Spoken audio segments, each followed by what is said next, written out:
In today's entertainment news and Hollywood news, we dive into the wild story of rapper Eve and Maximillion Cooper. From rapper Eve and Maximillion Cooper interview love moments, to Maximillion Cooper talks about Eve's attraction, Eve husband, Maximillion Cooper, rapper Eve lifestyle changes, celeb news headlines, Wilde Wolf's birth, Eve net worth updates, Access Hollywood entertainment news exclusives, and world celebrity island drama. You're about to hear it all. Buckle up, because these are 12 shocking facts you didn't know about rapper Eve and Maximillion Cooper, plus 2 bonus bombshells that'll leave you clutching your edges like, y'all ready for this? Born November 10th, 1978 in Philly, her full name is Eve Jihan Jeffers. Tell me Eve Jeffers doesn't sound like someone about to deliver a TED Talk on corporate takeovers. Hi, I'm Miss Jeffers, CFO of your soul. But don't get it twisted. Miss Jeffers could run boardrooms and battle rap arenas, and when she married British billionaire Maximillion Cooper, sis upgraded to Eve Jihan Cooper, First Lady of Rough Riders and Lady Luxury, period. Before the Grammys, before the platinum plaques, Eve had what she calls her entrepreneurial hustle, aka exotic dancing. At 18, broke but ambitious, she hit the stage under the name Gangsta. Legend says Eve barely danced. Instead, she rapped at customers, spitting bars instead of working the pole. Different kind of tips, right? One night, rapper Mace walked into the club, heard her flow, and told her straight up, "Girl, you're too talented for this. Get out now." And she did. Within a year, Eve went from rapping in clubs to owning stages worldwide. Sometimes one conversation changes everything. Fame looks glossy from the outside. Flashing cameras, VIP rooms, designer bags. But for Eve, success came with a side of crippling anxiety.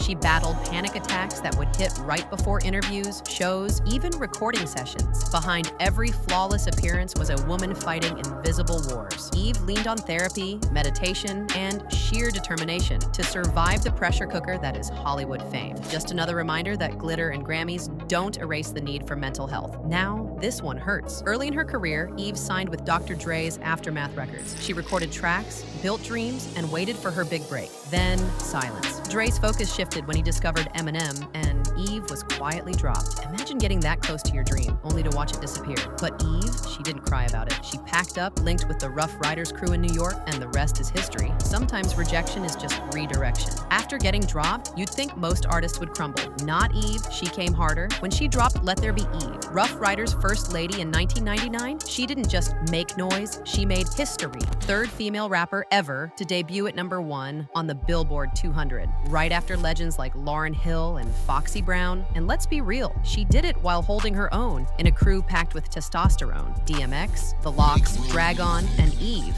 right there in the middle, spitting bars harder than half the boys. You know what they say about backhanded compliments? Jay-Z hit Eve with one. After her debut, Hov congratulated her and then warned her, "Don't get your hopes up. Female rap albums usually don't sell long-term." Instead of breaking her, that comment lit a fire under Eve. She dropped Scorpion featuring Let Me Blow Your Mind with Gwen Stefani, smashed charts, snagged a Grammy, and proved every doubter wrong. Jay said, "It won't last." Eve said, "Watch me." Naming her album Scorpion wasn't a coincidence. Eve is a full-fledged Scorpio, fierce, secretive, loyal, and lethal when crossed. Scorpion drips with Scorpio energy, smooth confidence on Let Me Blow Your Mind, ruthless flexes on Who's That Girl. Eve poured her zodiac soul into that project, and it shows. She didn't just drop an album, she dropped a declaration. You think Hollywood is messy? Try the music industry. After breaking up with producer Stevie J, Eve faced one of the worst betrayals. A private tape leaked without her consent. Gross. But Eve handled it like a boss. No meltdowns, no interviews, no public tears. She simply said, "That tape isn't my story." And she kept it moving, rising higher while Stevie J stayed messy. Real queens don't explain, they just win. Here's some tea. Eve sang the original hook on You Got Me by the Roots, the same song that won a Grammy. But thanks to label politics, she was replaced by Erykah Badu at the last second and got 0 official credit. Still, karma spun the block. Eve won her own Grammy later for Let Me Blow Your Mind. The industry tried to mute her. She answered with platinum and gold. Back in the early 2000s, Eve was linked to Teodoro Nguema Obiang Mange, the son of a literal dictator from Equatorial Guinea. We're talking mansions, fleets of luxury cars, yachts, and human rights scandals. It was giving walking red flag with a black Amex. Luckily, Eve dipped out before things got too messy. Good decisions save lives and careers. Years later, Eve found her true king, British entrepreneur star Maximillion Cooper. But going public wasn't easy. Racist backlash flooded her DMs. Tabloid rumors tried to tear them apart. Still, Eve stood tall, married her man, and blended their families into a modern fairy tale. 4 bonus kids, 1 beautiful son, Wilde Wolf, and a love story stronger than hate. Real love always wins. While filming her sitcom Eve, she was secretly enduring one of the hardest personal losses, an ectopic pregnancy. She smiled for the cameras, made audiences laugh, while carrying invisible grief.